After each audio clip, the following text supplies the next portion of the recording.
Welcome back, people, to Suburbs of Seattle. I'm your host, Andrey Gulyy. And today we are going to be talking about why you should be buying a house in 2022.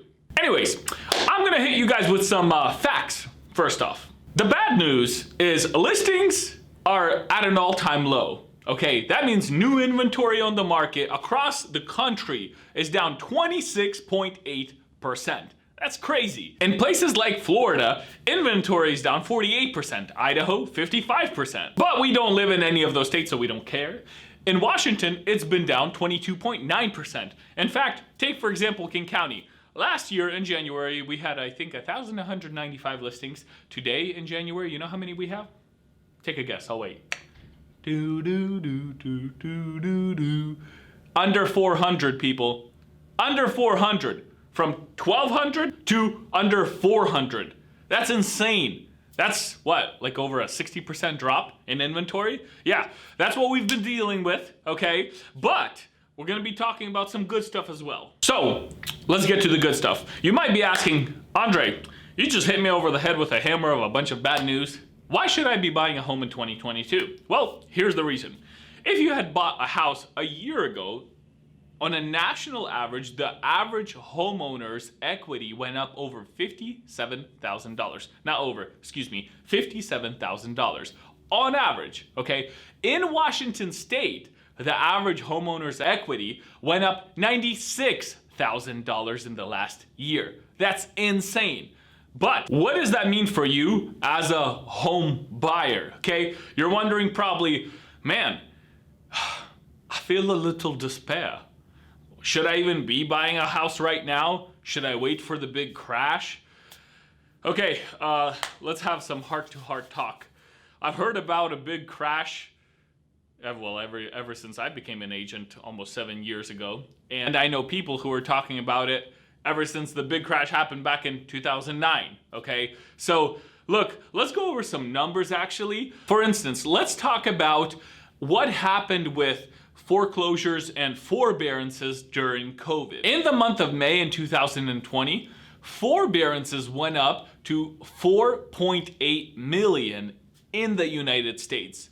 Right now, as we speak, they are below 1 million. There are about 890,000 forbearances across the United States. I remember when COVID hit, everybody was wondering, including myself, like, oh my gosh, you know, the banks are giving all these people forbearances. My bank offered me for a forbearance on my house. I'm like, nope, I'm paying, kept paying, right? So that's what I did, but I know not everybody had that ability to, so some people did go into forbearance mode.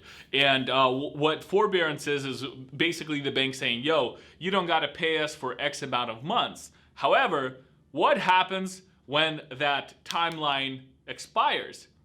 For some people, the bank said, we'll add it on to the end of your loan. That's fine, okay? I had a lot of conventional borrowers where banks offered them that. For some FHA borrowers, banks said, hey, you don't have to pay us for 5, 6, 7 months, but what's gonna happen is we'll call you up randomly one day and collect the full sum due up front. Okay, not a really good situation. So I remember during COVID, everybody was wondering like, man, we're gonna get hit with a ton of foreclosures, a ton of forbearances are happening. What is the real estate market even gonna do? Well, we see what it's done, we see what it did, and we see now where we're at. We're below 1 million forbearances, down over what, 75-80% from May 2020 highs, right? So we're not gonna be seeing much of that coming up. However, McClare Bolton Smith from CoreLogic, which is a research firm, did state that we will see a little tiny uptick in some foreclosures, but that little uptick is from all-time lows, okay? So my point is, you ain't gonna see much of foreclosures or the market crashing based on what the experts are saying, not based off of what I'm saying, okay? I'm just going off of the experts and off of the data. So what this means for you as a home buyer is if you're looking to buy a home, get into one as fast as you can possibly get into one, given your timelines, right? I had some people call me who live out of state. They call me, they're like, hey Andrey, saw your YouTube channel. We're moving from here and we want to buy in Washington, right?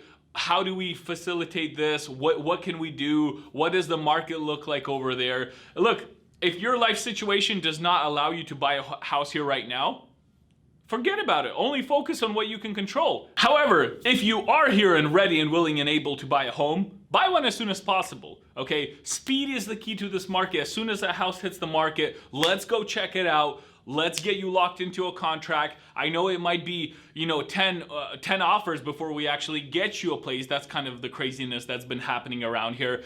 But we will find you something. So call me at the number below, text me, call me, whatever you want to do. I would be honored to help you out. And I want to touch up also on interest rates a little bit. I released some interest rate numbers from a few experts. I think this was back in November-ish. Timeline somewhere then, and I want to give you guys some updated projections on what the interest rates should be doing this upcoming year. Now, disclaimer, I'm not God, yes, and I'm just going off of data and off of Fannie Mae, Freddie Mac, and a few other federal agencies that are giving out their projections. You can see on this graph here in Q1, the average projected interest rate is 3.3. In Q2, it's 3.45. In Q3, it's 3.55. And in Q4, it's 3.7. The more the interest rate goes up, the more affordability comes down. Because with increases in interest rate, your payment increases.